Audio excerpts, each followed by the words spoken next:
Friends, I am welcome back to your YouTube channel economics आसान है। Guys आज हम पढ़ने वाले हैं प्राइस इलास्टिसिटी ऑफ सप्लाई के बारे में।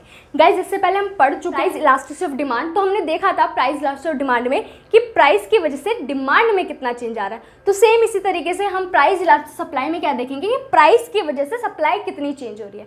बेसिकली जब हमने पढ़ा था लॉ ऑफ सप्लाई, तो उसमें देखा था कि लॉ ऑफ सप्लाई हमें क्या बताता है, क्वालिटेटिव स्टेटमेंट बताता है, क्वालिटेटिव चेंज बताता है कि अगर प्राइस बढ़ेगा तो सप्लाई भी बढ़ेगी, प्राइस कम होगा तो सप्लाई भी कम होगी।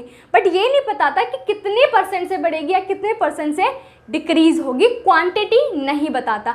बट जब हम बात करते हैं प्राइस इलास्टिसिटी ऑफ सप्लाई की, तो ये हमें क्वांटिटेटिव स्टेटमेंट बताता है, क्वांटिटेटिव चेंज बताता है कि अगर प्राइस 10% से बढ़ रहा है तो सप्लाई कितने परसेंट से बढ़ रही है, हम पता लगा सकते हैं प्राइस इलास्टिसिटी सप्लाई के थ्रू।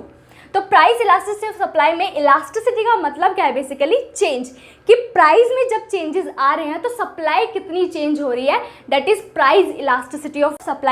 ये तो हमें पता है कि भाई प्राइस बढ़ेगा तो सप्लाई बढ़ेगी, प्राइस कम होगा तो सप्लाई कम होगी। बट प्राइस अगर 10% से बढ़ रहा है तो सप्लाई कितने परसेंट से बढ़ रही है, वो हम क्या पता लगा सकते हैं, प्राइस इलास्टिसिटी ऑफ सप्लाई के थ्रू पता लगा सकते हैं। तो प्राइस इलास्टिसिटी सप्लाई का मतलब क्या है कि जब प्राइस में चेंजेस आ रहे हैं तो उसकी वजह से सप्लाई कितनी चेंज हो रही है, प्रोड्यूसर अपनी सप्लाई में कितना चेंजेस ला रहा है।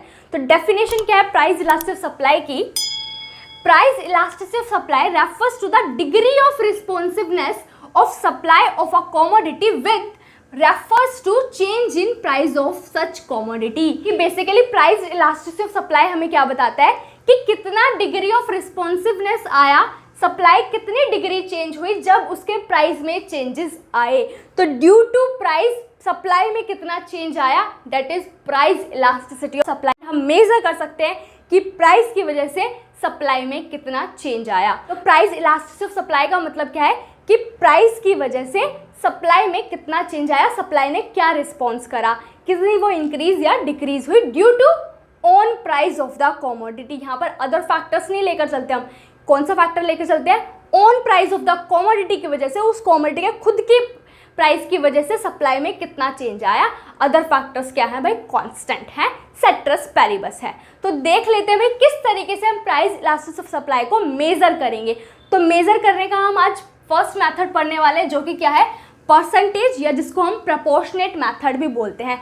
परसेंटेज और प्रोपोर्शनेट मतलब कि प्रोपोर्शन में देखेंगे, रेशो में देखेंगे, ठीक है। तो प्राइस इलास्टिसिटी सप्लाई को मेजर करने का फॉर्मूला हमारा क्या है, ES क्या रिप्रेजेंट करता है, प्राइस इलास्टिसिटी ऑफ सप्लाई। कैसे निकालेंगे हम, परसेंटेज चेंज इन डेल्टा QS मतलब कि percentage change in quantity supplied, and percentage delta P means percentage change in price, कि प्राइस में कितना चेंज आया उसकी वजह से क्वांटिटी सप्लाइड कितनी चेंज हुई। तो हम मेजर कर लेंगे प्राइस इलास्टिसिटी ऑफ सप्लाई को, ठीक है। अब परसेंटेज की बात आती है कि percentage change in quantity supply और परसेंटेज चेंज इन प्राइस किस तरीके से निकालेंगे, तो देख लेते हैं।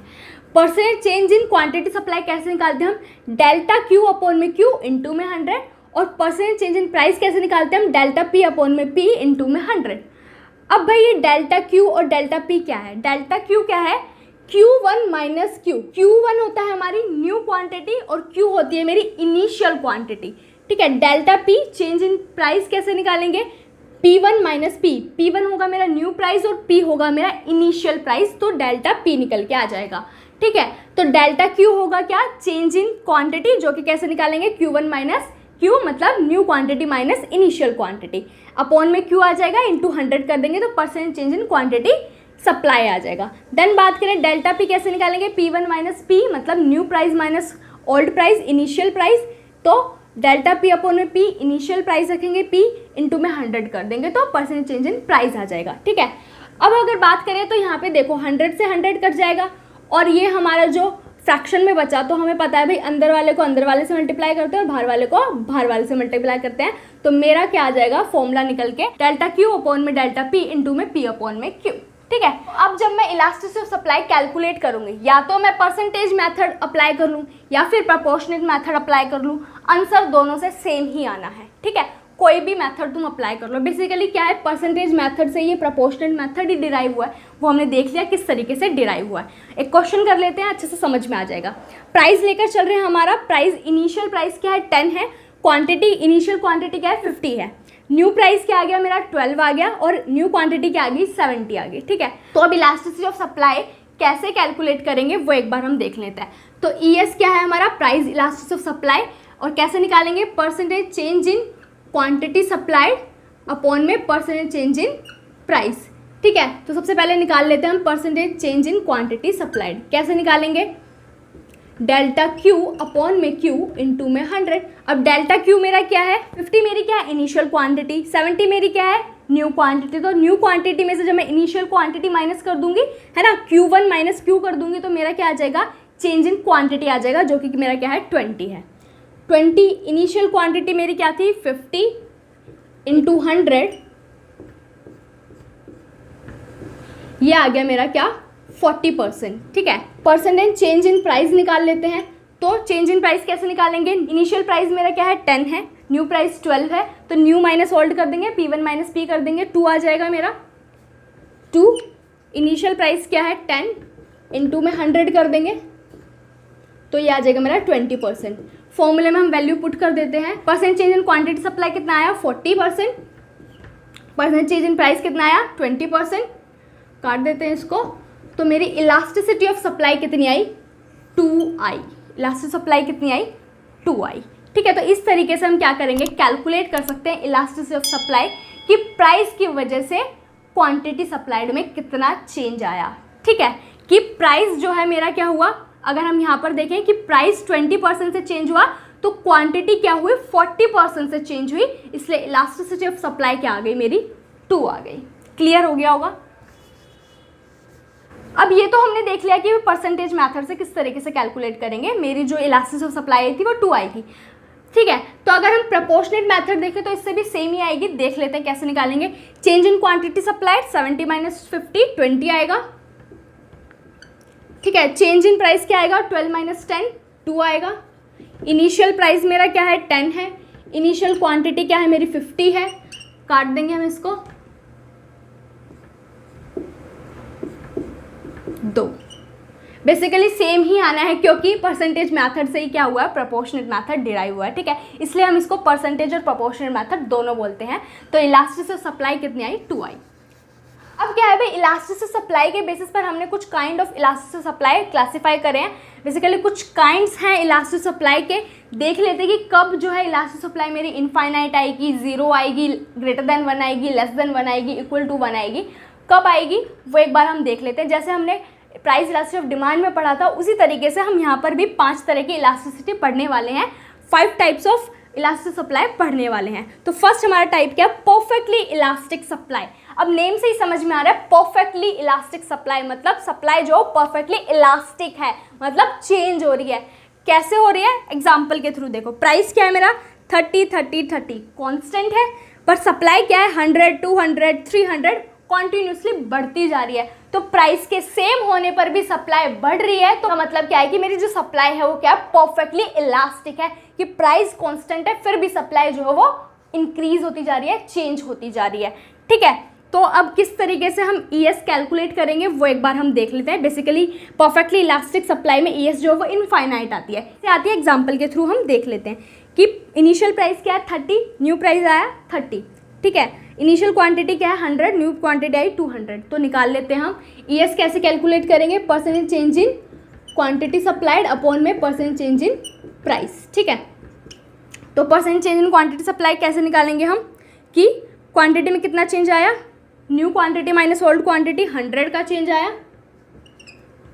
अपॉन में इनिशियल क्वांटिटी मेरी क्या है 100 है, इनटू में 100, तो मेरा आ जाएगा 100% percentage change in quantity supplied. Percentage change in price कैसे निकालेंगे हम कि new price minus initial price, तो दोनों ही सेम है तो 0 आ जाएगा मेरा चेंज इन प्राइस।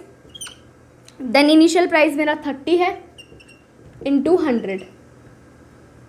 ठीक है, अब हमें पता है भाई ऊपर कभी भी हमारा न्यूमरेटर 0 हो जाए तो वो 0 ही उसकी वैल्यू आती है, तो ये आ गया 0। तो इसको वैल्यू पुट कर देते हैं हम इस फॉर्मूले में। तो quantity percent change in quantity supply कितना आया 100, और प्राइस में चेंज कितना आया, परसेंट चेंज इन प्राइस कितना आया 0, इंटू कर देंगे 100 से, तो मेरा क्या आ जाएगा, इनफाइनाइट आंसर। कभी भी जब भी हमारा डिनोमिनेटर 0 होता है तो इनफाइनाइट उसकी वैल्यू आती है। सेम इसी तरीके से हम क्या करेंगे, इस वाले 30 को इनिशियल प्राइस मानकर नीचे वाले को न्यू प्राइस मान लेंगे और 200 को इनिशियल क्वांटिटी मान लेंगे और 300 को न्यू क्वांटिटी मानकर इसी तरीके से हम आगे भी कैलकुलेट कर सकते हैं। अब कैलकुलेट हम जितना भी कर लें इनफाइनाइट वैल्यू ही आएगी। क्यों? क्योंकि हमारा जो डिनोमिनेटर है वो 0 रहेगा। क्यों? क्योंकि प्राइस कांस्टेंट है और प्राइस का जो चेंज है वो 0 ही आना है। तो इसलिए इनफाइनाइट हमारी क्या होती है यहाँ पर, इलास्टिसिटी ऑफ सप्लाई होती है। बेसिकली इसकी बात करें तो ये क्या होती है, एक इमेजिनरी सिचुएशन होती है, क्योंकि रियल लाइफ में ऐसा देखने को नहीं मिलता कि प्राइस कांस्टेंट है और जो प्रोड्यूसर है वो अपनी सप्लाई बढ़ाता जा रहा है। तो ऐसा डेली लाइफ में या रियल लाइफ में देखने को नहीं मिलता। तो ये जो सिचुएशन है परफेक्टली इलास्टिक सप्लाई की, ये इमेजिनरी सिचुएशन है। अब इसको ग्राफिकली किस तरीके से रिप्रेजेंट करेंगे, एक्स एक्सिस पे ले रहे हैं हम क्वांटिटी सप्लाई इन यूनिट्स में, वाई एक्सिस पे ले रहे हैं हम प्राइस इन रुपीज में। ठीक है, अब इस केस में क्या है, प्राइस तो मेरा कांस्टेंट ही रहेगा क्योंकि प्राइस में कोई चेंज नहीं आ रहा, बट क्वांटिटी जो वो चेंज हो रही है, वो इंक्रीज भी हो रही है और डिक्रीज भी हो रही है। ठीक है, सेम प्राइस पर क्वांटिटी सप्लाइड जो वो इंक्रीज भी हो सकती है और डिक्रीज भी हो सकती है। ठीक है, तो क्या है, प्राइस कांस्टेंट है और क्वांटिटी चेंज हो रही है। चेंज का मतलब इंक्रीज भी हो सकती है और डिक्रीज भी हो सकती है। तो इसलिए क्या होगा, हमारे इलास्टिक सप्लाई इनफाइनाइट होगी और जो मेरा एसएस कर्व है, सप्लाई कर्व है, वो कैसा बनेगा, हॉरिजॉन्टल स्ट्रेट लाइन और पैरेलल होगा एक्स एक्सिस के। क्लियर हो गया होगा, परफेक्टली इलास्टिक सप्लाई। देन हम आते हैं परफेक्टली इन इलास्टिक सप्लाई। अब इलास्टिक का उल्टा इन इलास्टिक, मतलब कि क्वांटिटी सप्लाइड चेंज ही नहीं होगी। एग्जाम्पल के थ्रू देख लेते हैं कि प्राइस क्या है, 20 है, सप्लाई 20 है, प्राइस 30 है, सप्लाई फिर भी 20 है, प्राइस 40 है, सप्लाई फिर भी 20 है। तो प्राइस बढ़ता जा रहा है और सप्लाई कांस्टेंट है 20 पर। तो इसलिए क्या है, ये मेरी परफेक्टली इन इलास्टिक सप्लाई, क्योंकि सप्लाई तो चेंज ही नहीं हो रही और प्राइस इलास्टिक सप्लाई में हम यही देखते हैं वैसे सप्लाई में कितना चेंज आया, that is price elasticity of supply. तो यहाँ पर तो कोई चेंज ही नहीं आ रहा। किस तरीके से कैलकुलेट करेंगे, सेम फॉर्मूला हम अप्लाई करेंगे। ES जो होगा वो इक्वल होगा percentage change in quantity supplied upon में परसेंटेज चेंज इन प्राइस। तो सबसे पहले निकाल लेते हैं percentage change in quantity supplied. कैसे निकलेगा भाई, क्वांटिटी सप्लाइड की बात करें तो इनिशियल क्वांटिटी कितनी है, 20, न्यू क्वांटिटी 20 है, माइनस करेंगे 20 माइनस 20 0 आ जाएगा, अपॉन में इनिशियल क्वांटिटी क्या है मेरी 20 है, इनटू में 100। अब भाई न्यूमिनेटर 0 है तो हमें पता है वैल्यू 0 ही आनी है। देन बात करें परसेंटेज चेंज इन प्राइस की, तो वो कैसे निकालेंगे भाई, प्राइस मेरा इनिशियल 20 है, न्यू प्राइस मेरा 30 है, 30 माइनस 20 करेंगे तो 10 आ जाएगा, इनिशियल प्राइस मेरा 20 है, इंटू 100 कर देंगे तो 50% मेरा क्या आ गया, प्राइस में चेंज आ गया। तो मेरा क्या आ गया, परसेंट चेंज इन प्राइस 50 आ गया, percent change in quantity supply 0 आ गया। कि प्राइस तो 50% से चेंज हो रहा है बट क्वांटिटी सप्लाई 0% से चेंज हो रही है, चेंज हो ही नहीं रही है। तो हमें पता भी न्यूमरेटर 0 है तो ES क्या आएगा, मेरा 0 आएगा। तो इसलिए परफेक्टली इन इलास्टिक सप्लाई है, क्योंकि यहाँ पर इलास्टिक सप्लाई क्या आती है, 0 आती है, क्योंकि प्राइस की वजह से कोई चेंज ही नहीं आता सप्लाई में। ठीक है, ऐसे ही हम आगे भी कैलकुलेट कर सकते हैं, बट इलास्टिक सप्लाई क्या आएगी, 0 ही आएगी, क्योंकि प्राइस तो चेंज हो रहा है बट क्वांटिटी सप्लाई क्या है, कांस्टेंट है। तो आगे अगर निकालना हो तो निकाल सकते हो। 30 को हम इनिशियल प्राइस मान लेंगे, 40 को हम न्यू प्राइस मानकर निकाल लेंगे। ठीक है, ऐसे ही सप्लाई में 20 को हम इनिशियल क्वांटिटी मान लेंगे और 20 को हम न्यू क्वांटिटी मानकर निकाल लेंगे। ठीक है, अब इस ग्राफिकली इसको किस तरीके से रिप्रेजेंट करेंगे, सेम एक्सिस पे ले रहे हम क्वांटिटी सप्लाइड इन यूनिट्स में, वाई एक्सिस पे ले रहे हम प्राइस इन रुपीज में। ठीक है, अब प्राइस की बात करें तो प्राइस तो मेरा क्या कर रहा है, P से P1 इंक्रीज भी कर रहा है और P से P2 डिक्रीज भी कर रहा है, कि प्राइस में तो चेंज आ रहा है, प्राइस इंक्रीज भी कर रहा है और डिक्रीज भी कर रहा है, बट सप्लाई जो मेरी क्या कॉन्स्टेंट है, इसलिए जो मेरा सप्लाई कर्व बनेगा वो क्या बनेगा, वर्टिकल स्ट्रेट लाइन बनेगा और पैरेलल हो जाएगा किसके, वाई एक्सिस की तरफ, क्योंकि इलास्टिक सप्लाई क्या होती है, 0 होती है। क्लियर हो गया, perfectly inelastic supply. Then बात करते हैं highly elastic supply. Highly elastic का मतलब क्या है कि इलास्टिक सप्लाई क्या आएगी, ग्रेटर देन 1 आएगी। कैसे आएगी, कैलकुलेट कर लेते हैं। बेसिकली यहाँ पर क्या होता है, percentage change in quantity supply greater than होता है परसेंटेज चेंज इन प्राइस से। अब हमें पता है न्यूमरेटर ज्यादा है डिनोमिनेटर से, तो हमेशा ग्रेटर देन 1 वैल्यू आएगी।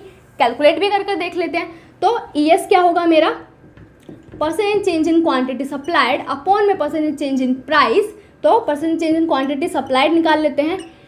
तो इनिशियल प्राइस मेरा क्या है, 10 है, इनिशियल क्वांटिटी 100 है, न्यू प्राइस मेरा 15 है और न्यू क्वांटिटी क्या है, 200 है।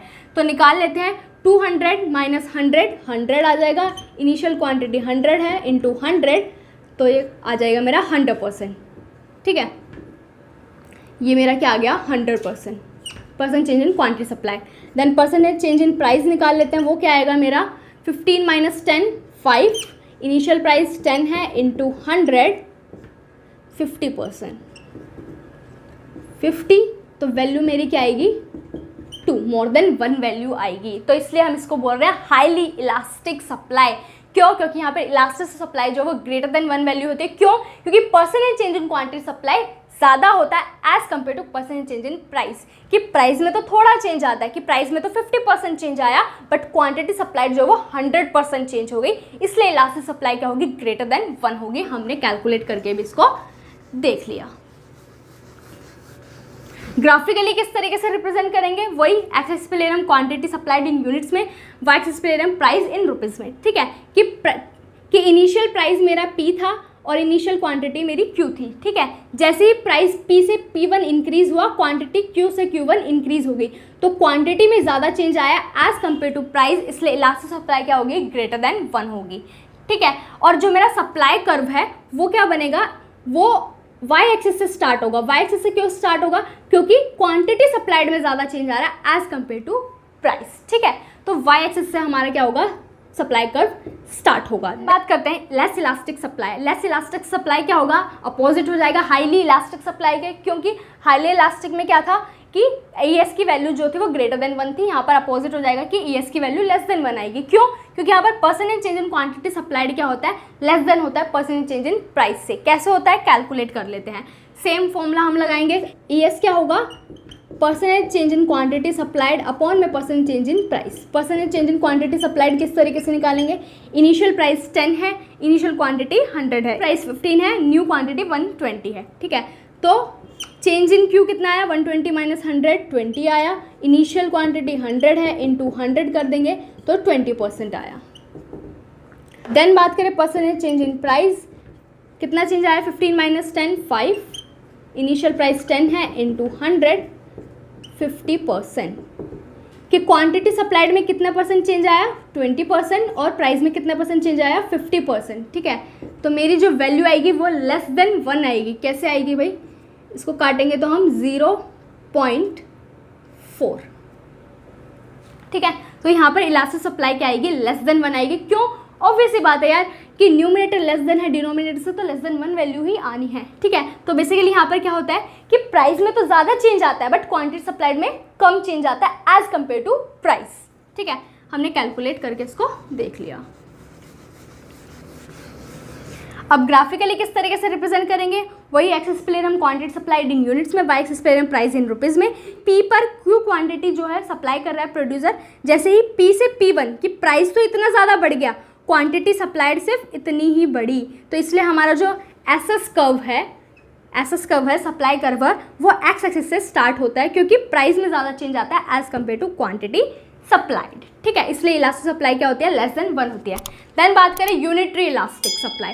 अब यूनिटरी से ही समझ में आ रहा है, यूनिट मतलब कि 1, इलास्टिक सप्लाई क्या आएगी, 1 आएगी। यहाँ पर क्या होता है, basically percent change in quantity supplied equal होता है परसेंट चेंज इन प्राइस के, कि अगर प्राइस 50% से बढ़ा है तो क्वांटिटी सप्लाइड भी 50% से बढ़ेगी, कि अगर प्राइस 100% से बढ़ा है तो क्वांटिटी सप्लाइड भी 100% से ही बढ़ेगी। तो दोनों जो है वो सेम परसेंट से ही बढ़ते हैं, इसलिए ऑब्वियस ही बात है कि 1 इलास्टिक सप्लाई आएगी। ठीक है, न्यूमिनेटर और डिनोमिनेटर दोनों सेम है, तो ऑब्वियस ही बात है इक्वल टू 1 इलास्टिक सप्लाई हमारी आएगी।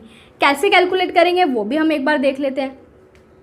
ES percentage change in quantity supplied upon में परसेंटेज चेंज इन प्राइस, निकाल लेते हैं percentage change in quantity supplied. Initial price 10 है, इनिशियल क्वांटिटी 100 है, न्यू प्राइस 15 है, न्यू क्वांटिटी 150 है, तो निकाल लेते हैं 150 माइनस 100 करेंगे 50 अपॉन में 100 इंटू में 100 50% आ जाएगा।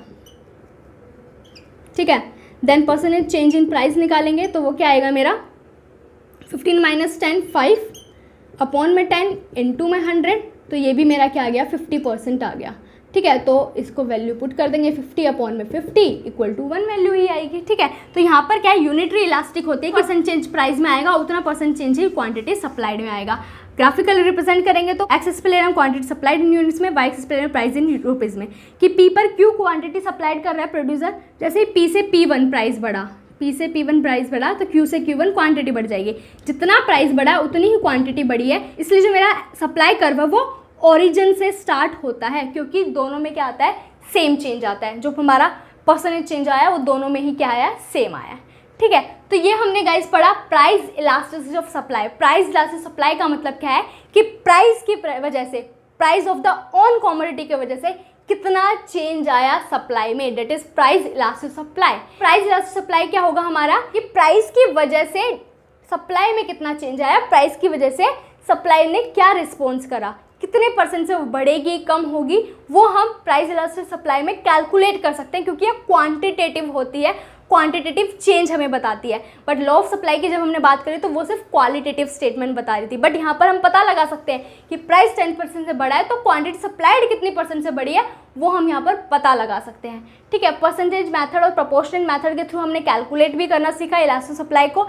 फिर हमने काइंड्स ऑफ इलास्टिक सप्लाई देखी कि परफेक्टली इलास्टिक सप्लाई कब आएगा, जब क्या होगा प्राइस कॉन्स्टेंट है और क्वांटिटी सप्लाइड हमारी इंक्रीज और डिक्रीज, मतलब प्राइस क्वांटिटी सप्लाइड क्या हो रही है, चेंज हो रही है, तो इलास्टिक सप्लाई क्या आती है, इनफाइनाइट आती है। देन हमने बात करी परफेक्टली इन इलास्टिक सप्लाई की कि यहाँ पर क्या सप्लाई कांस्टेंट है और प्राइस इंक्रीज और डिक्रीज हो रहा है, तो यहाँ पर क्या आएगी, ES इक्वल टू 0 वैल्यू आएगी। हाईली इलास्टिक सप्लाई में क्या था कि percent change in quantity supply ज़्यादा होता है as compare to percent change in price, तो इलास्टिक सप्लाई क्या आती है, ग्रेटर देन 1 आती है। लेस इलास्टिक सप्लाई में हमने देखा कि percent change in quantity supplied less than होता है परसेंट चेंज इन प्राइस से, तो यहाँ पर ES जो वो लेस देन 1 आती है। देन बात करें तो यूनिटरी इलास्टिक सप्लाई की नेम से ही पता चल रहा है ES जो वो इक्वल टू 1 आएगी, क्योंकि percent change in quantity supply equal हो जाता है परसेंट चेंज इन प्राइस के। सो गाइज आज हमने पढ़ा इलास्टिक सप्लाई के बारे में, डिटेल में हमने देखा कि क्या होता है प्राइस इलास्टिक सप्लाई और उसको कैसे कैलकुलेट करेंगे, परसेंटेज एंड प्रोपोर्शनल मेथड, उसके काइंड्स भी हमने डिटेल में पढ़े। सो गाइज आज के लिए इतना ही, मिलते हैं नेक्स्ट क्लास में। Thank you.